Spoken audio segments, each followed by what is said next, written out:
Assalamualaikum warahmatullahi wabarakatuh. Alhamdulillah wa syukurillah wa ni'matillah la khawla wa la quwwata illa billahil aliyyil azim. Ya, para ulama, para habaib, para tokoh, advokat dan juga netizen dari Mimbar Top, Anti Oligarki, AK Channel, YouTube Berpejuang, dan juga pemirsa yang lainnya yang dirahmati oleh Allah Subhanahu wa taala. Ya, Syekh Taqiyuddin menjelaskan bahwa perubahan menuju kebangkitan itu adalah satu kepastian yang ditakdirkan oleh Allah Subhanahu wa taala. Namun demikian, secara fitrah manusia pasti manusia itu memiliki gharizatun nau'. Masyarakat ini akan berjuang untuk merubah keadaan yang buruk kepada keadaan yang baik atau benar.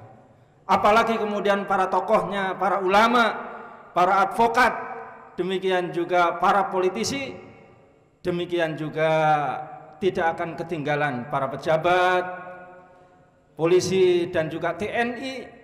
Tentu mereka yang memiliki hati nurani, mereka juga menginginkan negeri ini berubah menjadi lebih baik, menginginkan anak cucunya nanti tidak ditinggali kerusakan ataupun kezaliman yang sangat menghinakan mereka. Ya, oleh karena itu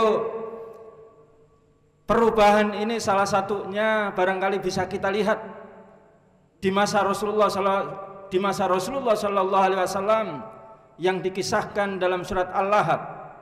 Ya, ketika itu baginda Rasulullah Sallallahu Alaihi Wasallam menyampaikan di Bukit Shofah, wahai kaumku, apakah kalau engkau aku tunjukkan di sana itu ada musuh, apakah engkau percaya? Percaya. Dan ketahuilah, ya, saya menyampaikan bahwa kalian menghadapi azab yang sangat berat. Nah, ketika itulah Abu Lahab kemudian menyelah, wahai Muhammad, kalau engkau hanya menyampaikan yang demikian, maka engkau akan celaka. Maka ketika itu langsung Allah SWT menurunkan surat Al-Lahab. Bismillahirrahmanirrahim. Tabbat yada abi lahabin wa tab. Celakalah kedua belah tangan Abu Lahab, dan sungguh dia akan celaka. Luar biasa. Ayat ini memberikan gambaran kepada kita bahwa secara akidah Islam, secara imani, kemenangan itu ada di tangan Islam. Kezaliman itu pasti akan dihancurkan oleh Allah Subhanahu wa taala. Namun ayat ini juga memberikan iktibar kepada kita bahwa Allah Subhanahu wa taala menimpakan kecelakaan kepada Abu Lahab manakala Abu Lahab itu mencela Rasulullah Sallallahu Alaihi Wasallam. Maka kalau kita lihat di akhir cerita dari Abu Lahab ini, ya, ayat ini kemudian terbukti 10 tahun yang akan datang, yakni setelah perang Badar, ternyata kekalahan di pihak gembong musyrikin ketika itu. Ketika Abu Sufyan kemudian mengabarkan kepada Abu Lahab bahwa kekalahan ada di pasukan orang-orang Quraisy musyrikin ketika itu, Abu Lahab marah ketika itu. Kenapa kita bisa kalah? Jumlah kita banyak, harta yang kita berikan di pasukan itu banyak, demikian juga seluruh hadiah-hadiah, perempuan, emas dan lain sebagainya, pasukan kita lebih banyak. Kenapa kita kalah? Ternyata ada suara yang menyauti, ya, Abu Sufyan menjelaskan bahwa sesungguhnya Muhammad, ya, Rasulullah SAW itu banyak dibantu oleh orang-orang yang berpakaian putih. Kemudian Abu Lahab bertanya, siapa orang yang berpakaian putih tersebut? Ternyata di satu sudut ada yang mengatakan itu adalah malaikat. Maka ketika itu dicari oleh Abu Lahab dan ternyata itu adalah Abu Rafi. Langsung dipukuli oleh Abu Lahab Abu Rafi ini. Nah, mendengar dipukuli sampai bercucuran darah, kemudian tuannya yakni Ummu Fadl ketika itu langsung mengambil kayu dan langsung dipukul kepalanya Abu Lahab. Ternyata ketika itu kepalanya bocor, saudara sekalian, dan tidak bisa berhenti darahnya itu, sampai kemudian dia pulang, sampai kemudian baunya busuk, anak dan istrinya tidak berani, akhirnya keluar rumah, dan juga kaum orang-orang Quraisy ketika itu tidak berani untuk membantunya, sampai kemudian matilah di rumahnya sendiri. Dan ketika itu bagaimana cara untuk mengubur Abu Lahab ini, sampai kemudian tidak ada cara lain karena orang-orang Quraisy takut tertular ketika itu, sehingga didorong-dorong dengan kayu, dan ketika itulah terputus kedua belah tangan Abu Lahab. Saudara-saudara sekalian, menarik sekali bahwa kemenangan itu adalah di jalan Islam, kemenangan itu adalah di tangan Allah SWT.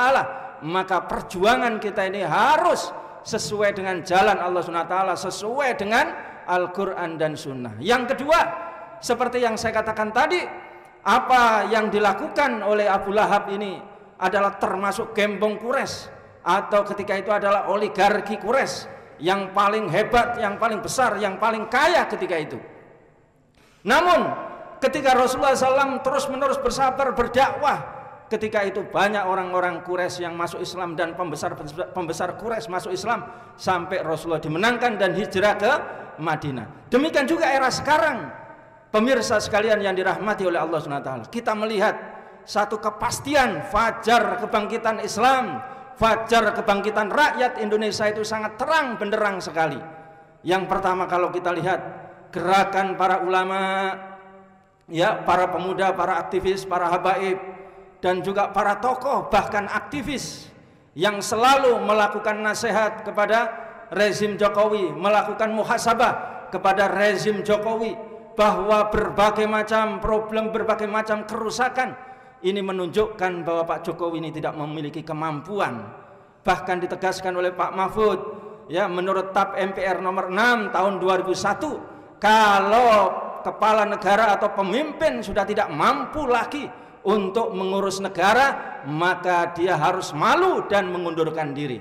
Nah, kita lihat saudara-saudara sekalian yang sudah banyak dirilis di berbagai macam media, di berbagai macam acara, ya, salah satu bidang, ya, pelanggaran ataupun ketidakmampuan Pak Jokowi adalah eksploitasi sumber daya alam. Ini sangat nampak dan sangat jelas bagaimana ketika itu, ya, Bupati Meranti yakni Muhammad Adil ketika itu mengatakan pembagian itu tidak merata, tinggi sekali pendapatan, tapi rakyat yang ada di Meranti itu miskin.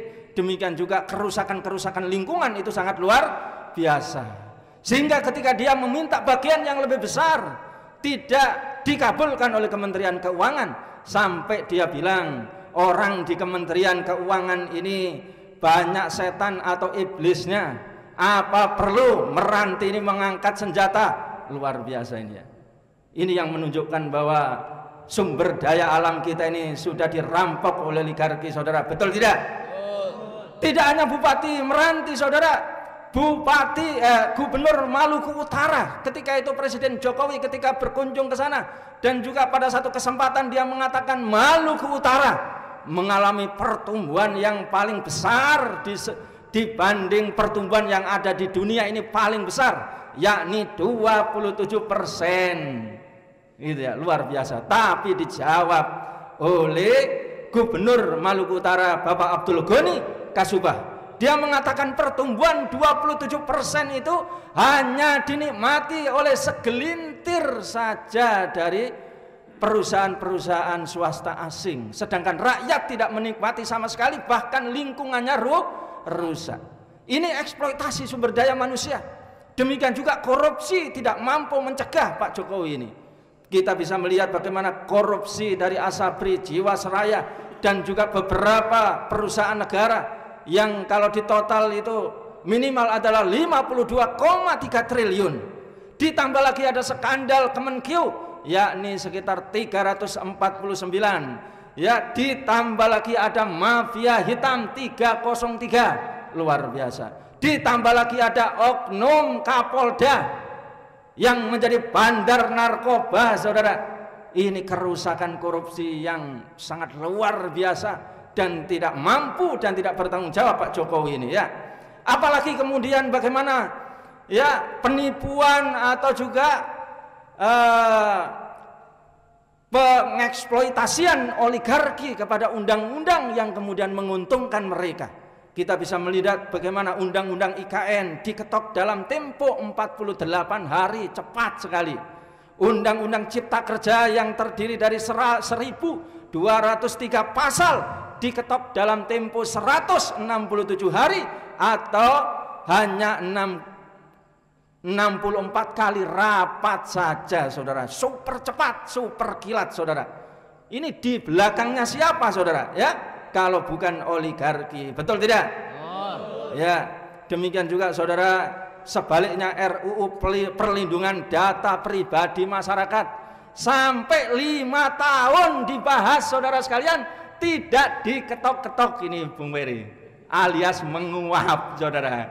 Ya. Apalagi undang-undang perampasan hak bagi para koruptor, jangankan dibahas, jangankan diketok, diusulkan saja oleh Pak Jokowi tidak berani mengusulkan ini karena ya mereka mendapatkan ancaman dari para koruptor atau oligarki. Maka demikian juga yang terakhir bisa kita lihat ini, bagaimana hutang luar negeri yang ada indikasi banyak korupsi, banyak ekonomis, sehingga di sini bisa terkategori ya menggunakan uang yang tidak benar, money laundering ataupun korupsi. Ya, hutang luar negeri tadi yang bisa digambarkan itu secara total menurut Misbahun kurang lebih adalah 20.7 triliun. Coba, luar biasa. Ya. Ini kalau tadi disampaikan bahwa hutang luar negeri yang terkait dengan APBN sekitar 7.700 sekitar itu ya. Kemudian ditambah hutang BUMN, ditambah hutang pensiunan, dana pensiunan ABRI, dana pensiunan polisi, maka itu sekitar 20.700. Coba, luar biasa. Ini yang akan menjadi warisan anak cucu kita. Jadi Pak Jokowi ini, saudara, mampu atau tidak? Tidak. Pak Jokowi ini layak menjadi presiden atau tidak? Maklumkan. Maka dia ini harus malu, saudara, betul tidak? Wajib mundur, saudara, betul tidak? Ini menurut konstitusi dan berkali-kali disampaikan oleh Pak Mahfud, saudara. Dan disampaikan oleh para ya tokoh-tokoh yang lain. Nampak sekali bahwa Pak Jokowi ini dikooptasi oleh 10 setan hitam oligarki, saudara. Betul tidak? Betul tidak? Ya, setan gundul oligarki barangkali ya. Takbir. Allahu Akbar. Nah, itu adalah gerakan yang sekarang ini menguat, ya, bahwa menyerukan Pak Jokowi ini dikuasai oleh setan hitam oligarki, maka dia tidak mampu, maka dia ini wajib mundur menurut konstitusi.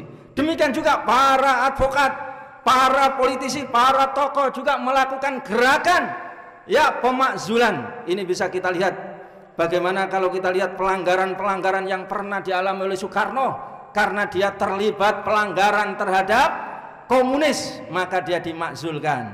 Soeharto ketika itu ya terkena krisis ekonomi dan banyak kolusi korupsi sehingga dia juga dimakzulkan. Demikian juga Gus Dur ketika itu terkena politik zigzag ketika itu sehingga terjadi dekret presiden juga dimakzulkan. Nah, demikian juga Pak Jokowi ini sudah dilaporkan oleh Denny Indrayana ada dugaan 10 pelanggaran dia sehingga layak untuk dimakzulkan. Setuju tidak? Setuju tidak? Gerakan ini semakin menguat, saudara sekalian, karena kesadaran negara kita ini tidak baik-baik saja, alias betul-betul dikuasai oleh setan hitam oligarki, saudara. Takbir. Nah, yang menarik juga, saudara sekalian, ada perubahan yang sangat luar biasa, yakni gerakan rakyat bersama para ulama, para tokoh, yakni gerakan rakyat meminta atau bertanya people power. Betul tidak?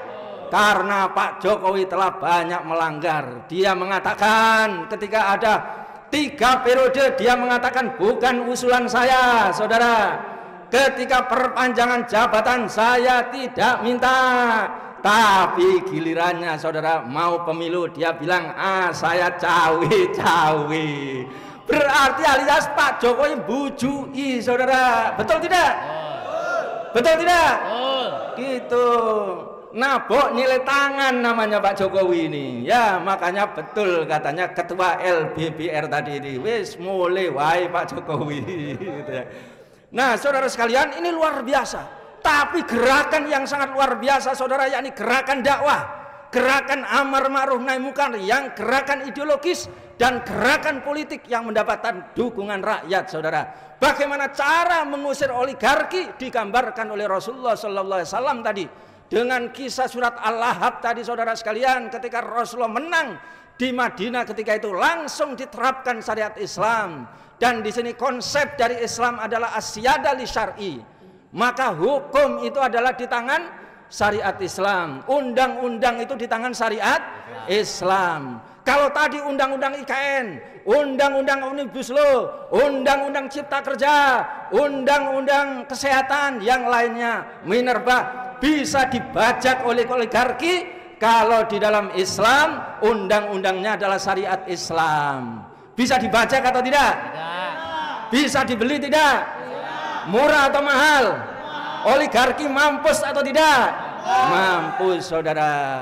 Yang kedua juga di dalam Islam itu as-sultan lil ummah, kekuasaan itu di tangan umat.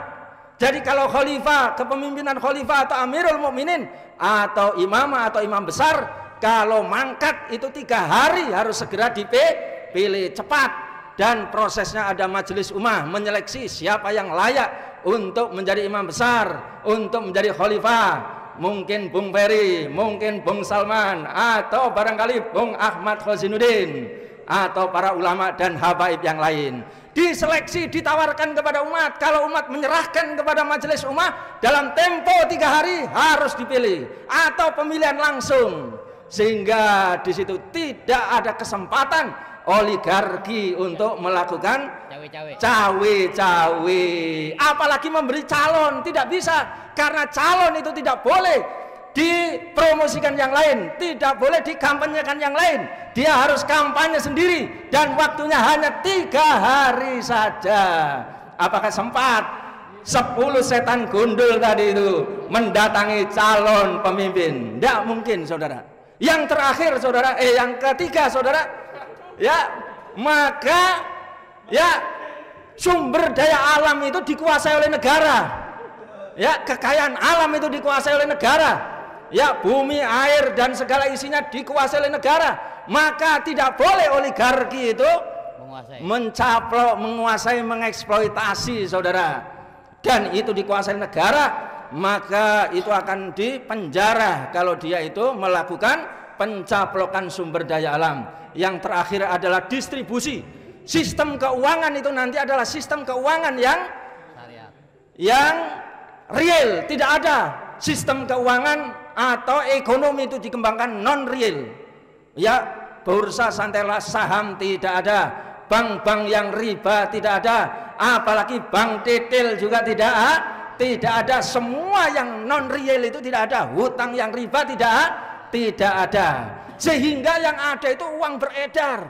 Tidak boleh ada penimbunan, tidak boleh ada penguasaan sumber daya alam tadi itu, sehingga akhirnya rakyat ini distribusinya merata. Sehingga dengan 4 hal yang didakwakan Rasulullah di Madinah tadi itu, oligarki itu tidak punya kesempatan, alias dia itu gulung tikar, lari tunggang langgang. Assalamualaikum warahmatullahi wabarakatuh.